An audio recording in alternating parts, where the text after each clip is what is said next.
तो hello friends, welcome back to my channel. और friend, आज की वीडियो सीरीज के अंदर हम क्वेश्चन डिस्कस करने वाले हैं कि डेटा स्ट्रक्चर क्या होता है, ये कितने प्रकार के होते हैं, साथ ही साथ इसमें कौन कौन से ऑपरेशन परफॉर्म होते हैं, उनको हम डिस्कस करने वाले हैं। तो वीडियो अगर आपने इस चैनल को सब्सक्राइब नहीं किया तो जल्द से चैनल को सब्सक्राइब करें और वीडियो को कंप्लीट देखिएगा, तभी आपको पूरा प्रोसीजर समझ में आएगा और स्टेप बाय स्टेप आपको डेली बेसिस पे वीडियो सीरीज मिलते रहेंगे। तो आप इन वीडियो सीरीज को देख के अपने सेमेस्टर की एग्जामिनेशन की तैयारी कर सकते हैं। आइए हम डिस्कस करते हैं कि डेटा क्या होता है। सबसे पहले डेटा स्ट्रक्चर को समझने से पहले हमें जानना होगा कि डेटा क्या होता है, स्ट्रक्चर क्या होता है। तो कह रहा है कि anything to give information is called data, यानी कोई भी ऐसा चीज जो हमें इन्फॉर्मेशन प्रोवाइड करता है वो डेटा कहलाता है। जैसे स्टूडेंट का नेम हो गया, वो एक प्रकार का डेटा है। स्टूडेंट का रोल नंबर हो गया, वो डेटा है। कार का नेम हो गया, वो एक डेटा है। तो ये सारे क्या है, डेटा है जो हमें कहीं ना कहीं कुछ इन्फॉर्मेशन प्रोवाइड कर रहे हैं।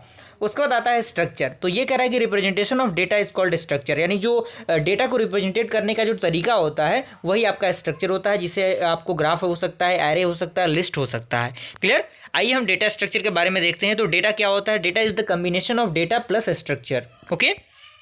तो यहाँ पे एक सेकंड पॉइंट कह रहा है कि data structure is a way to store and organise the data so that it can be use efficiently, यानी जिसे हम क्या कर सकते हैं, इफिशिएंटली यूज कर सकते हैं। अगला पॉइंट कह रहा है कि data structure is a way of organising all the data item and relationship to each other, यानी जो डेटा स्ट्रक्चर होता है एक प्रकार का तरीका होता है डेटा को ऑर्गेनाइज करने का और उसके बीच के रिलेशनशिप को प्रोवाइड करने का। ओके, यहाँ तक क्लियर हुआ। अब बारी आता है टाइप, कितने प्रकार के डेटा स्ट्रक्चर होते हैं। तो मेनली दो प्रकार के डेटा स्ट्रक्चर होते हैं। पहला होता है प्रिमिटिव, दूसरा होता है non primitive. Primitive data structure आपके तीन प्रकार के होते हैं, जिसमें इंटीजर, फ्लोट, कैरेक्टर, ये सारी चीजें आती हैं। और नॉन प्रिमिटिव में आपका linear data structure, non linear data structure आता है, जिसमें लीनियर में आपका array, stack, Q, link list, और नॉन लीनियर में आपका ट्री और ग्राफ आता है। क्लियर। अब देख लेते हैं कि प्रिमिटिव डेटा स्ट्रक्चर क्या होता है। तो इसमें कह रहा है कि these are the basic structure and are directly operated by the machine instruction, यानी ये एक प्रकार का बेसिक स्ट्रक्चर होता है जो डायरेक्टली ऑपरेट होता है किसके माध्यम से, मशीन के माध्यम से। जैसे इंटीजर हो गया, फ्लोट हो गया, कैरेक्टर हो गया, ये सारी चीज़ें। उसके बाद नॉन प्रिमिटिव डेटा स्ट्रक्चर आता है। तो इसमें कह रहा है कि these are derive from the primitive data structure, यानी ये जो डेटा स्ट्रक्चर है वो प्रिमिटिव डेटा स्ट्रक्चर से ड्राइव किया जाता है, यानी लिया जाता है। And it is a collection of same type और different type of primitive data structure, यानी ये एक सेम प्रकार का या फिर अलग अलग प्रकार का क्या है, डेटा स्ट्रक्चर का कॉम्बिनेशन है। जैसे इसमें आपका हो गया एरे, स्टैक, ट्री, ये सारी चीज़ें। अब ऑपरेशन, कौन कौन सा ऑपरेशन इसमें परफॉर्म होता है। तो इसमें कह रहे हैं कि the data which is stored in our data structure are proceed by the some set of operation, जिसमें आपका आता है इंसर्शन, जिसमें हम क्या करते हैं, किसी भी चीज़ को ऐड करते हैं।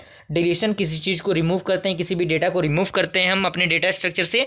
सॉर्टिंग क्या होता है, उसको हम सॉर्ट करते हैं या तो असेंडिंग ऑर्डर में या फिर डिसेंडिंग ऑर्डर में, जो भी ऑर्डर हमें कैरी करना रहता है उसके अकॉर्डिंग हम उसको अरेंज करते हैं। उसके बाद आपका आता है सर्चिंग। सर्चिंग यानी किसी एग्जैक्ट लोकेशन को फाइंड आउट करना रहता है तो हम सर्चिंग ऑपरेशन का यूज़ करते हैं। मर्जिंग ऑपरेशन क्या होता है, मर्जिंग बेसिकली दो डेटा स्ट्रक्चर को एक साथ कंबाइन करने के लिए हम मर्जिंग का यूज़ करते हैं। तो ये मेनली कितने हैं आपके, ये सारी तरीके हैं जिनके माध्यम से हम ऑपरेशन को रिप्रेजेंटेट करते हैं। उसके बाद आपका आता है ट्रेवर्सिंग।